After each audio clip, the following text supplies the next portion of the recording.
torí pàwùlọ fáwùjọ wa wọn pọ̀ níbi ká láyà ká sọ títọ́ wọn ò dẹni gbárọ́ láàyè lórí òdodo kò má sẹ́ni tọ́jọ́ afálẹ̀ lórí àdàmà àlè ìlọ. tẹ máa fi sọ̀rọ̀ tẹ tún máa ṣe retraction wallahi láàrin kò sí ẹnì kankan tí ọ̀rọ̀ yẹn tọ́ sí ju Allahu tó dá gbogbo wa lọ nítorí kíní ọ̀rọ̀ yẹn pé ìtumọ̀ méjì àbí mẹ́ta ṣùgbọ́n mi ní ìtumọ̀ kan ó lè jẹ́ ìtumọ̀ kejì àbí kẹta ló máa lọ́dọ̀ tí ìtumọ̀ tí mo dẹ̀ mọ̀ pé bẹ́ẹ̀ ló máa jẹ́ ni pé ẹ ní sọ nǹkan tẹ́ ẹ̀ mà ẹ dẹ̀ ní sọ nǹkan tí kò rí bẹ́ẹ̀ gẹ́gẹ́ bó ṣe wà ní ọkàn tí ní ìtumọ̀ yín ẹ lè ní ìtumọ̀ míì ṣùgbọ́n ìtumọ̀ tèmi ni pé èèyàn gbọ́dọ̀ sọ̀rọ̀ ẹ̀ nítorí pé kò sí ẹni tí ò lè ṣe àṣìṣe in one way or the other. That very day ìgbà tó fẹ́ present the program yẹn I was so perplexed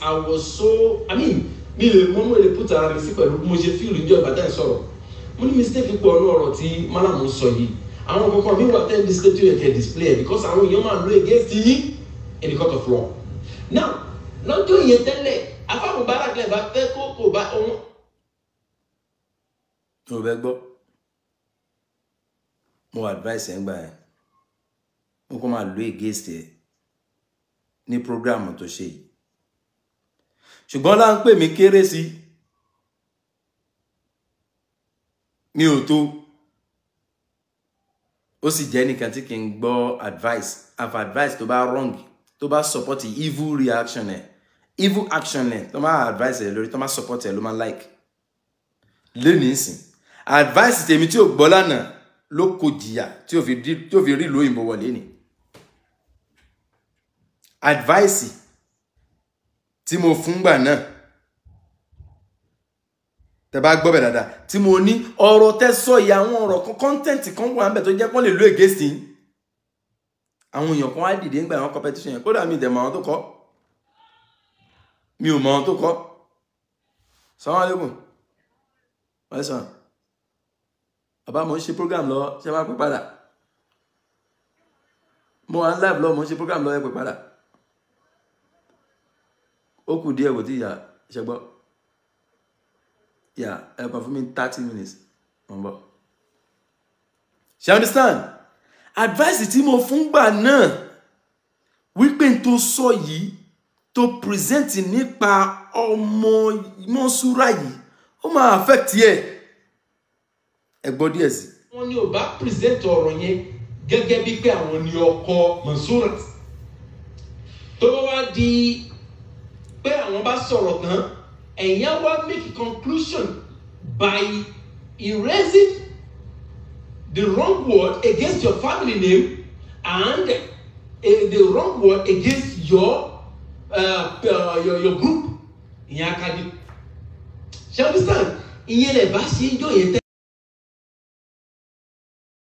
rárá ẹ̀yin ò bá kàn jẹ́ ni tó máa round ẹ̀ up njọ́ yìí. ẹjọ́ kẹ́nìbọ̀dì máa pè sórí nọ́mbà tí mò ń lo ẹjọ́ nítorí Ọlọ́run mi ò tí post nọ́mbà abẹ́kẹ́ pè wọlé ẹjọ́ nítorí Ọlọ́run. wọ́n lákìláàdé kò bá ti níyì jù njọ́ yìí ṣe understand because àwọn èèyàn expect kó jẹ́ mọ̀ bá share program yẹn o share program yẹn dáadáa ẹ bá share díẹ̀ sí ẹjọ́ rìn díẹ̀. ìtọ́ fi jẹ́ mo sọ̀rọ̀ kan nínú ọ̀rọ̀ tí mo sọ kọjá nígbà tí mo bẹ̀rẹ̀ ọ̀rọ̀ yìí mo ní pé n tó ń ṣẹlẹ̀ sí málàmù àánú málàmù ṣe ní torí pé kí ni mo ní àánú málàmù ṣe ní àánú family name yín àti family in general ní tó ṣe ní because n tó ṣẹlẹ̀ yìí sí kì í ṣe pé bóyá ẹ̀yin lẹ fà á àbúrò yín ló fẹ́ yàwó àbúrò yín ní nǹkan kan kò yẹ kó jẹ́ ẹ̀yin lẹ máa front ẹ̀ tẹ́lẹ̀ èyí tó fi ń da gbogbo ẹ̀ lẹ́yìn lórí yìí ẹ̀yin ní ẹ̀ bá orúkọ yìí ò bá jáde rárá tẹ́lẹ̀ kò bá ti jáde rárá tẹ́ ẹ̀ bá front ọ̀rọ̀ yìí. Ustaz mo wà láì yóò dùn mọ́ mi nú tó bá jẹ́ pé ẹ bá lè yẹ ọ̀rọ̀ tí mo sọ yìí wò kò sí nǹkan tí kò ní àtúnṣe àbí téèyàn ò bá mọ̀ọ́mọ̀ àbí téèyàn ò bá fẹ́ túnṣe fún rẹ̀ kò sẹ́ni tó lè ṣe láyé ẹni pé mo ṣe sọ̀rọ̀ yìí ó kábílára mo ṣe sọ̀rọ̀ yìí gẹ́gẹ́ mo sọ I started to watching your own Islamic propagation at first. He told me any other platform at all. Me or ever money cannot know anybody. Anybody any fracas LARIN you, any misunderstanding LARIN. I don't care. I watch every program I wish to watch. But there are things you can understand, can study LARIN. Gẹ́gẹ́ mo sọ tẹ́lẹ̀ pé tẹ́ bá ní bọ́lọ̀ bá ṣe fẹ́ ni ó ṣe group yín. Kí ló kọ́ lọ́wọ́ lè túká? Tí mo sọ fún gbà náà ni tí mo advice wípé tẹ́ ṣe yìí lórí ọ̀rọ̀ Mọ́nsúrà yìí wọ́n lè lo against yín o, ó lè affect yín o. Nígbà tó wá sọ̀rọ̀ yẹn táìmù gbà yẹn náà ní ọ̀rọ̀ Ustaz Jamiu Adégún àṣẹlẹ̀ ń pé Ustaz Jamiu Adégún á lọ sọ́dọ̀ Mọ̀dọ́rọ̀ Markaz. Ó wá di ń pọ́n fẹ́ ṣàdúrà fún Ustaz Jamiu Adégún à. Ẹni tó wá jẹ́ Ajánásì bàbá bó ṣe dárúkọ Ustaz Jamiu Adégún à ó tún ní Adépọ̀jù. Bàbá wa ń sọ pé àwọn ò ṣàdúrà fóun. Ìyẹn ló wá mú ló fi di ẹni tó lọ ṣí ọ̀rọ̀ sọ sí Mọ̀dọ́rọ̀ Markaz ńgbà náà wípé ó yẹ kó máa sunkún bàbá òun nígbà náà. Ìyẹn ló mú Yẹ́sà Lónàkà tó gbára tàǹgbà tó gbọ́ ọ́díò yẹn gẹ́gẹ́ bí ọmọ ọkọ Markaz. Ló fà tí mo sọ pé gbogbo ẹni tó bá ló ń pè òun, gbogbo ẹni tí Yusuf ló pè òun wípé Yẹ́sà Lónàkà ó gbọ́dọ̀ fìyà jẹ eléri bùn gbogbo wọn. Èmi mo sọ bẹ́ẹ̀. Ẹni tó bá pàdé mi nínú àwọn àfáà yẹn bá wá Nàìjíríà pàdé mi kò sọ pé wọ́n ló sọ pé àwọn tó pe Yẹ́sà Lónàkà lérí bú ni wọ́n ò lè gba ẹ̀ṣẹ̀ méjì. Èmi ọmọ bẹ́ẹ̀ mi ò ní sùúrù tó bẹ́ẹ̀, mi ò ní sùúrù tó bẹ́ẹ̀, mi ò ráyè. Ìmá pọ́n ilé mo pọ́n ilé nítorí pé ó ní kéwú lára ni. Tó bá ní kéwú yẹn wà wúlò fún ẹ tó bá ṣòṣì wájú mi. Ọ jẹ yẹn ṣu jẹ́ mo ṣe wà ló ti dájú. Ìmá pọ́n ilé pọ́n rẹ̀ lé. Gbogbo àfáà tó sọ pé ó pè ẹ́ ìwọ Yusuf. Gbogbo àfáà tó sọ pé ó pè ẹ́ tó ní nígbà tó arrest Yẹ́sà Lónàkà yẹn má filẹ̀ o jẹ́ kó jẹ ìyà eléri bùn gbogbo wọn. Eléri bùn gbogbo wọn. Kò bá já dàbí, kò bá jẹ Markazi ló bá pè ńgbà náà eléri bùn gbogbo wọn tó pè ẹ́. Mi ò dẹ̀ fi sọ̀rọ̀ láti sọ. Mọ àlè sí ní gbogbo wọn. Àfi tó bá jẹ́ pé rọ́ lòun pa nìkan ló kù. Ọ̀rọ̀ yẹn ló ṣẹlẹ̀ tó fi dín pé Yẹ́sà Lónàkà gbàràtà nígbà náà. Ó tún yí ọ̀rọ̀ kan mọ́ wa Nigerian Muslim Diaspora Justice for Ummah àti àwa tá wà ní last man standing. Fídíò tí Yẹ́sà Lónàkà ṣe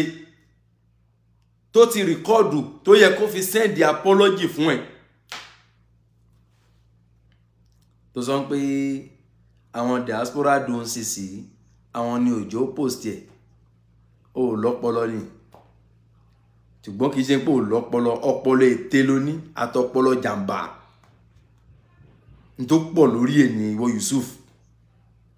Tí ó bá jẹ́ bẹ́ẹ̀, Yẹ́sà Lónàkà gan máa jáde sọ fún ẹ. Ṣùgbọ́n ó dà sí ẹ lára. Nídìí mélòó? Àkọ́kọ́ ni pé kò sí ẹni tí ò rí fídíò ẹ lóòótọ́. Èmi ò ń ráyè ká máa tanra ẹni, ká máa sọ̀rọ̀ kan lẹ́yìn ká máa lè sanwájú ẹ̀. Bẹ́ẹ̀ ni ọ̀pọ̀lọpọ̀ lórí fídíò yẹn. Bọ̀ kí ló dé ta sọ pé fídíò yìí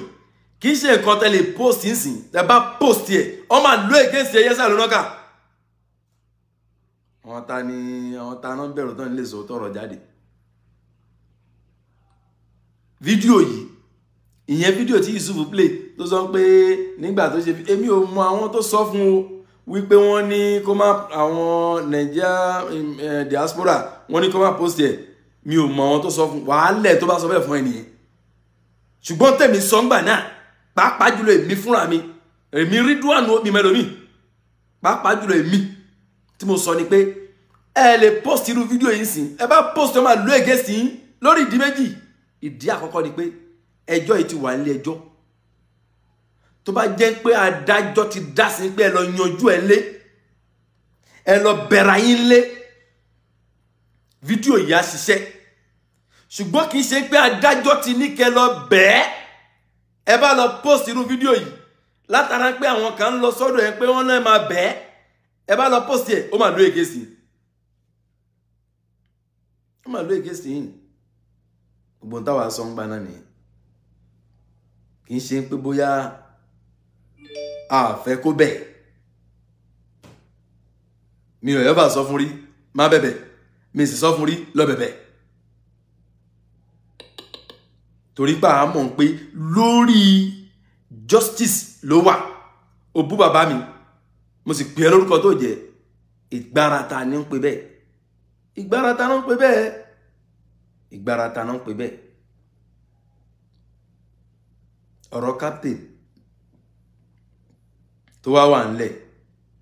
tó fà tí orú fi mú ẹ lábẹ́ ẹ̀pọ̀n ìwọ Yusuf ọ̀rọ̀ captain tó wà ńlẹ̀ tó fà tẹ́pọ̀n fi ń dùn ẹ báyìí tó ní ẹ lára èní ìkọlù ṣe ń ṣe èní ìkọlù ṣe ń ṣe ìwọ ló instigate captain tó fi di ẹni tó lọ ṣe fídíò tó fi di ẹni tó lọ ṣe fídíò against Ustaz Muhammadu Jamiu Adegunwa tó tún wá láyà wá sórí program Ustaz Muhammadu Jamiu Adegunwa bó ní kóhun mú wá kóhun tó ràn wọ́n lọ́wọ́ èní kọ́ ló ṣe bó ṣe máa ń send link fídíò sáwọn èèyàn nìyẹn láti lè fi instigate láti lè fi ba ẹnìkan jẹ́ fẹ́nìkan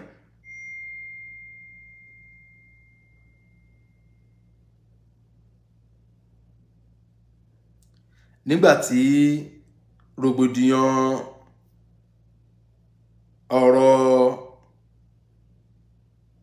kìíní ìṣẹ̀lẹ̀ ọ̀rọ̀ tí wọ́n súra yẹn rògbòdìyàn gbà tó ń ṣẹlẹ̀ láàrin táìmù yẹn máa fún ilé ẹ̀rí kan sìn tẹ́ máa fi mọ̀ pé Yusuf ò ṣẹ̀ṣẹ̀ máa ṣe bó ṣe máa send link fídíò àti máa instigate àwọn èèyàn against èèyàn bó ṣe máa send ẹ̀ èní kọ́ ló ṣẹ̀ṣẹ̀ ṣe ó ti ń ṣe tipẹ́ máa fún ilé ẹ̀rí kan sìn nígbà tọ́rọ̀ ọ̀kan lọ́mọ first wife ẹ̀ ṣẹlẹ̀ Yusuf lẹni àkọ́kọ́ tó send link ẹ̀ sẹ́mi mi ò sọ fẹ́ nìkan rí bó ṣe send link fídíò Miss Francisca tí Ustaz Muhammadu Jamiu Adegunwa ràn lọ́wọ́ lórúkọ ẹ̀sìn tóun sọ pé irọ́ ni wípé ó fẹ́ tánìsì méjì òun ló ṣe ràn Francisca lọ́wọ́ ẹ máa wo làákà ìkúkú tí làákà ìbá wà lórí èèyàn wà nínú problem o sì ní position àti help ẹni ò ń ṣe tàwọn kan lọ́wọ́ ó wá rí help síbòmíì ìwọ sọ di pé wọ́n fẹ́ against ẹni lọ jẹ́ pé tó ń bẹ nú ẹni yẹn ìbá má sọ̀rọ̀ eléyìí ẹ gbọ́ ìbá má sọ̀rọ̀ eléyìí wípé Yusuf ti ń send link fáwọn èèyàn ti pẹ́ kódà ó send fẹ́mi náà rí lórí ọ̀rọ̀ Ọ̀kanlọ́mọ nígbà tí problem Ọ̀kanlọ́mọ ìyàwó àkọ́kọ́ yẹn ṣẹlẹ̀ kò sí tó fà tí mo fẹ́ sọ̀rọ̀ yìí ni pé òun sọ lẹ́nu pé Ọ̀kanlọ́mọ àti Mọ̀súrà ló rán àwọn obìnrin kan jáde pé kí wọ́n borúkọ ẹ̀ jẹ́ torí pé kí ni ìwà tíwọ náà máa ń hù nìyẹn ẹ gbọ́ ìwà tíwọ náà máa ń hù nìyẹn ẹ wo líǹkì tí mo send yìí ẹ wo screenshot tí mo send yìí WhatsApp èmi àti Yusuf nìyẹn kó tó di pé block mi ẹ gbọ́ WhatsApp èmi àti kí lorúkọ ẹ̀ Yusuf nìyẹn kó tó di pé ó block mi lórí WhatsApp ẹ̀ nígbàtí crisis ìyàwó Ọ̀kanlọ́mọ àkọ́kọ́ yẹn ṣẹlẹ̀ ó ti ṣẹlẹ̀ lọ nígbà tó wá bẹ̀rẹ̀ rògbòdìyàn Mọ́súrà nígbà tó bẹ̀rẹ̀ rògbòdìyàn Mọ́súrà wọ́n wá lọ wá líǹkì yẹn bó ṣe send ẹ̀ káàkiri fáwọn èèyàn nìyẹn tàbá wo déètì ẹ̀ rí pé March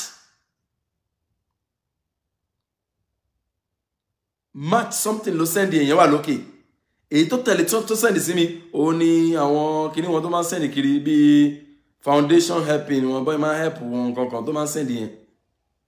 ló fi send help or column ex-wife collect her children látara pé ó fẹ́ bá ọ̀kan lọ́mọ jà ńgbà náà ló bá send ẹ̀ sí mi náà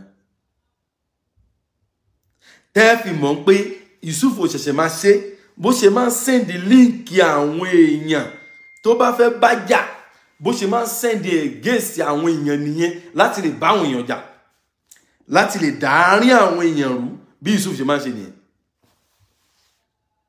òun ló send link yẹn sí mi ìgbà náà tó bá fẹ́ bá jà ẹ gbọ́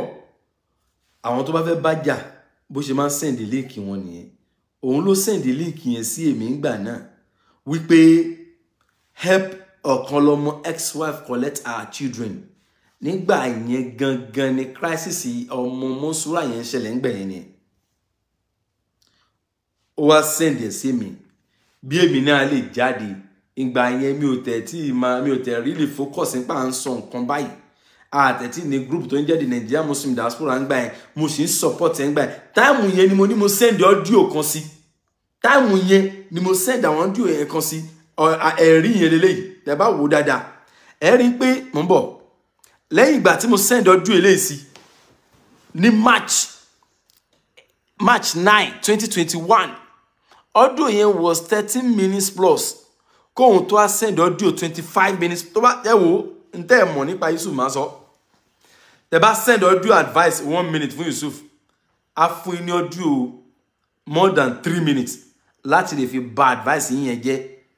láti sọ bóun ṣe fẹ́ kó rí gangan fún yín tó jẹ́ pé ẹ̀yin gan ẹ̀ ní fẹ́ rántí tẹ̀yìn fún advice yẹn mọ́ bí Yusuf ṣe yà nìyẹn tẹ́ bá send audio note fún 5 minutes ó máa send audio note tó kọjá 15 minutes tó jẹ́ pé arrow máa sì yín ẹ̀yin gan ẹ fẹ́ lè juwọ́lẹ̀ ṣùgbọ́n gẹ́gẹ́ tó ní làákàyè tèmi jẹ́ mi ò fall sínú trap bẹ́ẹ̀ lẹ́yìn tí mo send audio yẹn sí ó wá send audio 25 minutes plus nígbà tó wá send audio 25 minutes plus lèmi wá fi send audio 3 minutes something sí ìyẹn eléyìí tí mo fẹ́ play. mo lérò pé tí mo kọ́kọ́ send tẹ́lẹ̀ ó dà pé bí a voice yẹn ò jáde mo fi ní kí n tún record tó alhamdulillah rabbil alamin mo wá padà gbọ́ the send yẹn wà live ó really touch heart tèmi mo dẹ̀ realize pé tíyàn ò bá béèrè ọ̀rọ̀ ń gbà mí èèyàn ò ní mọ bọ́rọ̀ sí rí ẹ bá rántí nígbà tí mo kọ́ fẹ́ bẹ̀rẹ̀ ọ̀rọ̀ mo ní àkílódé àfa Mubarak ló yẹ kí èmi expect kó sọ ọ̀rọ̀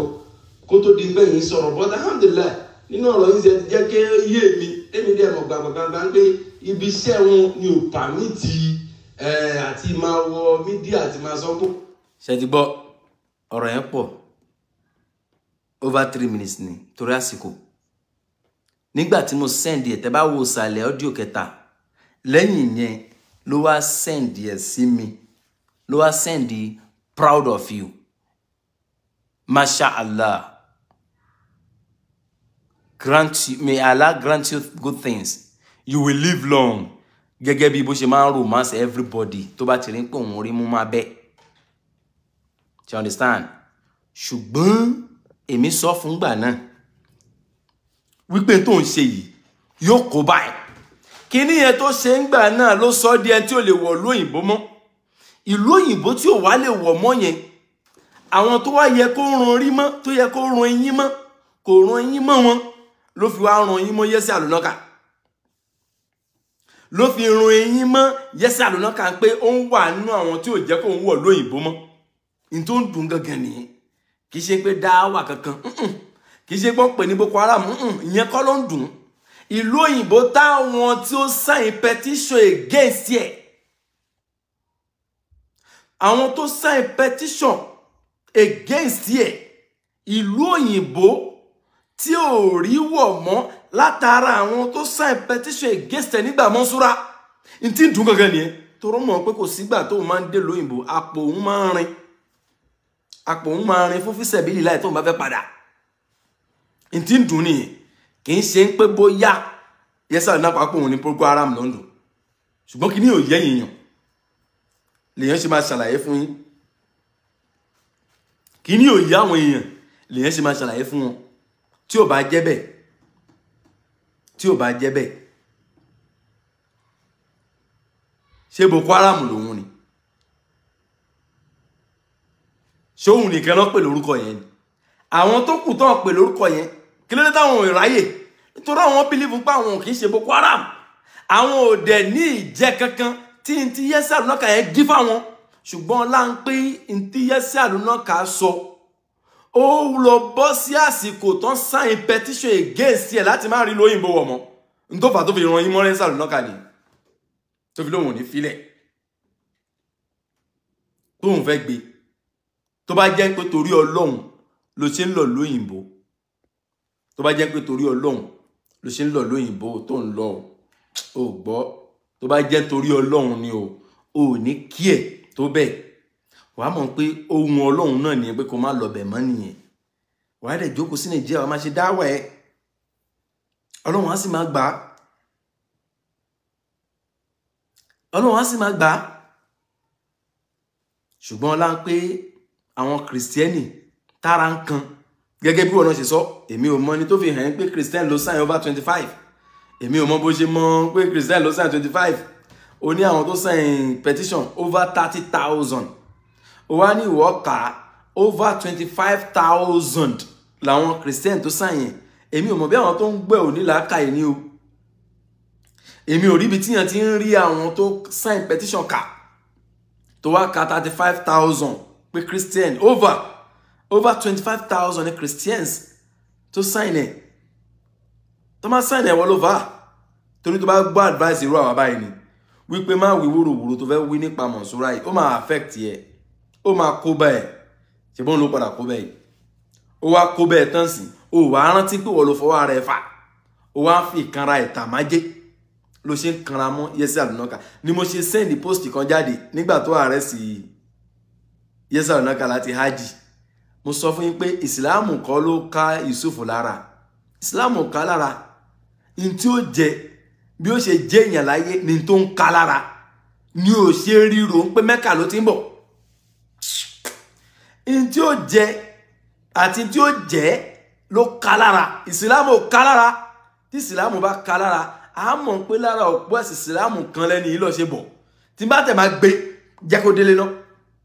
alhamdulilayi wọ́n ti yanjú yẹn wọ́n ti yanjú ẹ̀ ṣùgbọ́n mo bẹ̀ Ọlọ́run ìyanjú ẹ̀ yẹn kó tán pápátá torí a mọ̀ ẹ́ lẹ́ni tó jẹ́ pé kì í gbọ́ kì í gbà ní ẹ́ gẹ́gẹ́ bí ẹ̀dá tó jẹ́ torí nǹkan ọ̀kan tó wá yà mí lẹ́nu ni pé Yusuf wá gbà kí wọ́n wá pàdé ara wọn níbì kan kóun ju ọwọ́ ẹjọ́ Yẹsẹ Àlùnákà lẹ̀ bẹ́ẹ̀ Allahu akbar kabira tó tó Ọlọ́run kò sí ìdí méjì o ọwọ́ ti dùn Yusuf àkọ́kọ́ nìyẹn ẹlẹ́kejì ó mọ̀ pé ẹjọ́ Yẹsẹ Àlùnákà yìí kò possible kóun win ní ẹjọ́ yẹn mọ́ ẹ gbọ́ kò possible kóun win ní ẹjọ́ yẹn mọ́ nítorí nǹkan míì tí àwọn barrister Yẹsẹ Àlùnákà tuntun ti fáìlì ẹ bá gbọ́ ibà yìí ó máa yé yín ẹ gbọ́ ilé. bí kún wa ló lóko ní òbí tàkùtẹ ní ìpàdé di láàlá o. ẹ tó fẹ́ bá yí ẹ̀jẹ̀ yìí o. This poor boy withstand these heats. Yes. Does he possess that energy to survive legal temperatures? Òyìnbó tí wọ́n fẹ́ gbọ́ nìyẹn. mo ti wo fídíò yẹn o. Legal temperatures. ẹni tá a bá forí ẹ̀ fagbọn ò ní jẹ́ ń bẹ̀ o. Kò ní dúró bàbá. and gẹ́gẹ́ bí n tí mo sọ fáwọn èèyàn lálẹ́ àná wàláhì mo fi orúkọ Ọlọ́run ọba búra màá pè lẹ́ẹ̀mẹ́ta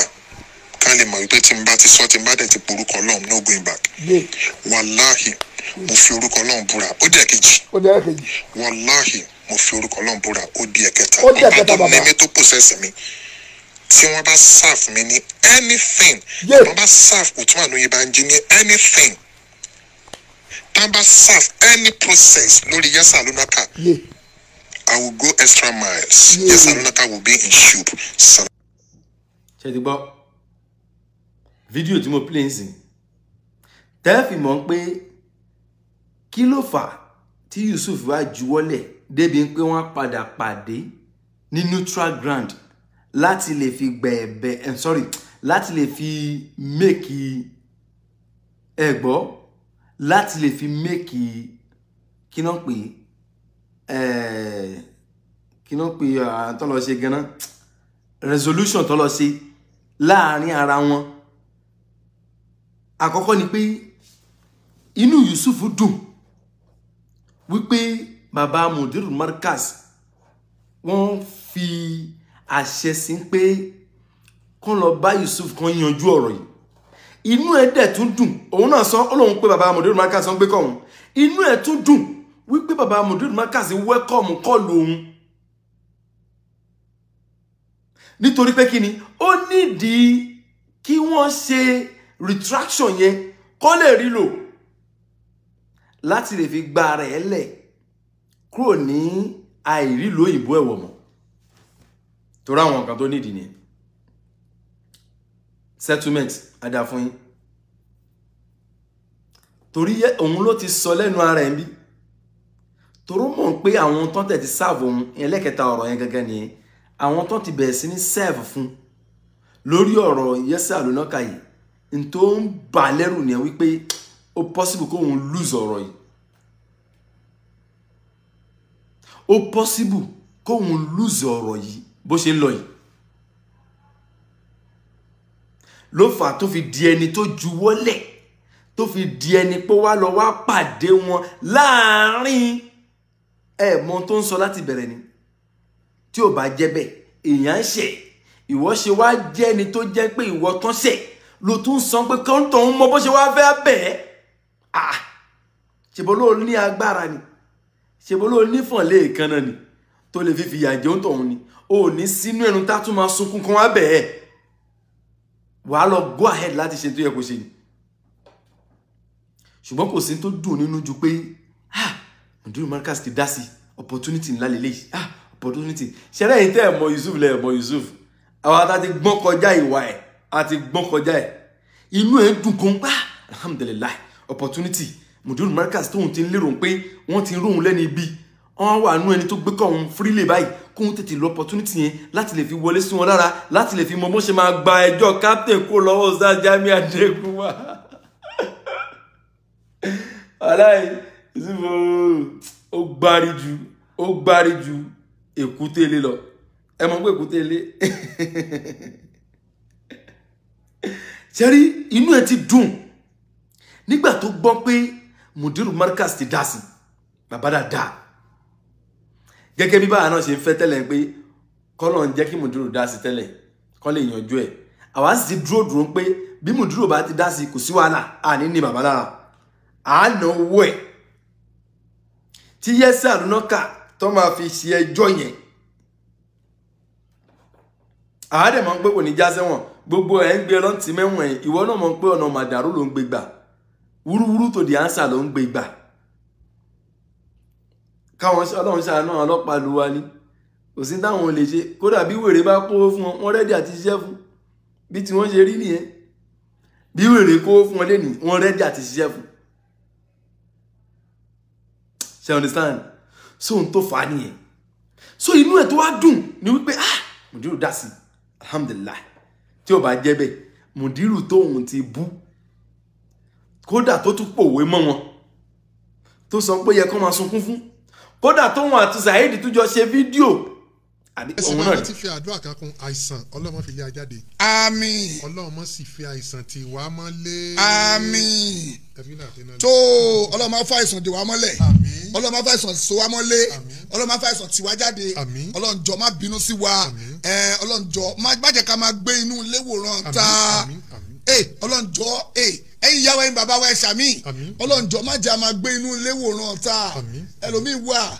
ibi tó yẹ pé Ọlọ́run bá bínú sí débi pé ó wá ń gbé inú ilé wòran ta débi pé ó tún wá ń de pampers Ọlọ́run má jẹ́ ó ṣẹlẹ̀ sáwà o Ọlọ́run má jẹ́ ó ṣẹlẹ̀ sí wa bàbá wa Adépọ̀jù ẹ wòye éèjì wọn bí 80 kí ni wọn 87 years old bàbá wa ò de pampers súnmọ́ ọ̀dà náà wò bá bàbá wa àtúndé ibà ilé ni wọ́n tún ní ṣẹ́jú gbọ́ Mudiru Markaz tí ó bá jẹ́ pé Yusuf inú ẹ̀ dùn gan opportunity ńlá lélẹ́yìí láti lè fi gba tí ó lè rán òun sẹ́wọ̀n tóun ṣe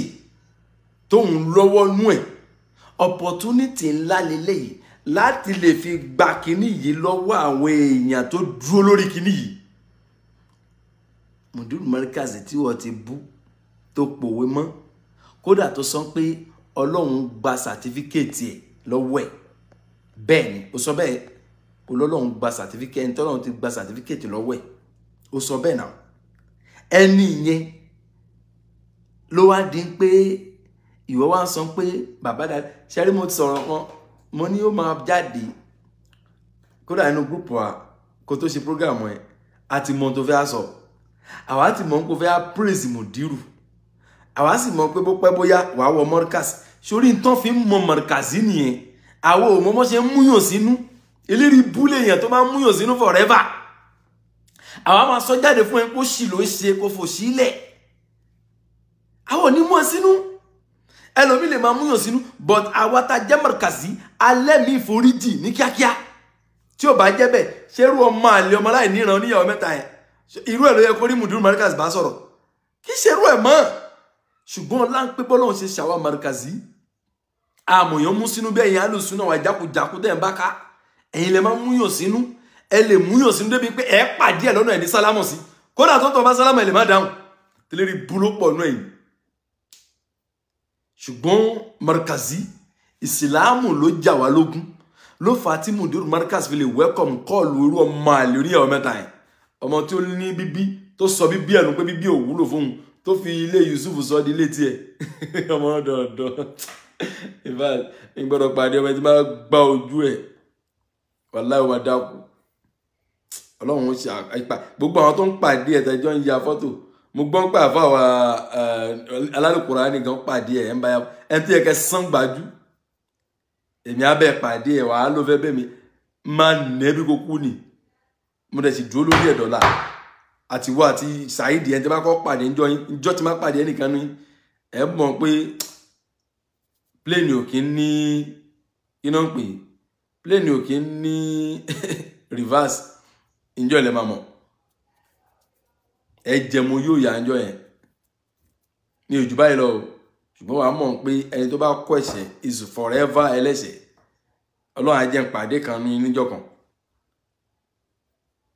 tí wàá fi mọ̀ pé bàbá Mudiru Markaz ẹni rere ni bàbá tiwa ẹni rere ni bàbá tó bá wà lẹni táwa tẹ̀lé ìwọ wá lérò pé bí wọ́n ti ṣe pé Mudiru Markaz yẹn tó ti welcome kọlù tiẹ̀ yẹn ó máa mú àwa bínú àbí no àwa morú bàbá táwa ní tẹ́lẹ̀ wípé kó dẹ̀ ni tó ṣẹ̀ ó rẹ́dí àti sọ pé kó ń tọ̀ má bínú torí bàbá rí bàbá tiwa ẹ̀yin lè rí bàbá rí bí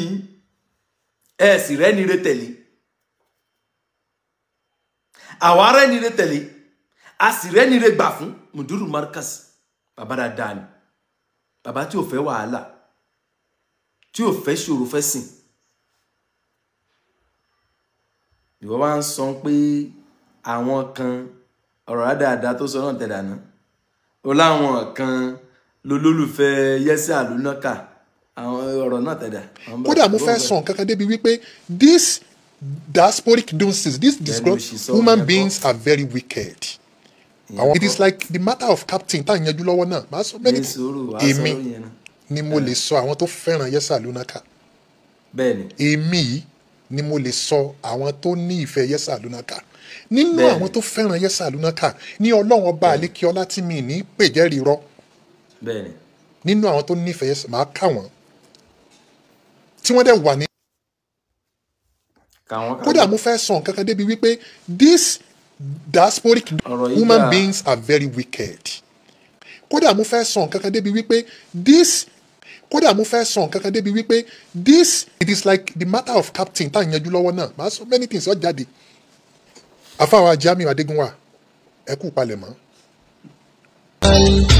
àsìmọ́ àbúlà ọlọ́lá ló ṣe àdámọ́lìyà lórí ìyàlẹ́ṣà láwùjọ àwọn onímọ̀. ìmọ̀ yẹn pọ̀ púpọ̀ kò kéré aláàbò. ọba ni ó jẹ́.